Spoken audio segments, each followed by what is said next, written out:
nephew, Mr. Darcy. I know this to be a scandalous falsehood. Though not wishing to injure him by supposing it possible, I instantly set off to make my sentiments known. If you believed it to be impossible, I wonder you took the trouble of coming so far. To hear it contradicted, Miss Bennet. Your coming will be rather a confirmation, surely, if indeed such a report exists. If? Do you then pretend to be ignorant of it? Has it not been industriously circulated by yourself? I have never heard of it. And can you declare there is no foundation for it? Do not pretend to possess equal frankness with your ladyship. You may ask a question which I may choose not to answer. This is not to be borne. Has my nephew made you an offer of marriage? Your ladyship has declared it to be impossible. Let me be understood.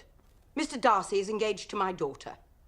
Now what have you to say? Only this, if that is the case, you can have no reason to suppose he would make an offer to me. You selfish girl. This union has been planned since their infancy. Do you think it can be prevented by a young woman of inferior birth, whose own sister's elopement resulted in a scandalously patched-up marriage, only achieved at the expense of your uncle? Heaven and earth, are the shades of Pemberley to be thus polluted? Now tell me once and for all, are you engaged to him? I am not. And will you promise never to enter into such an engagement? I will not, and I certainly never shall. You have insulted me in every possible way and can now have nothing further to say. I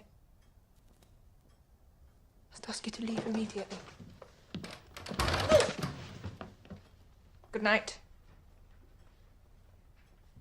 I have never been thus treated in my entire life.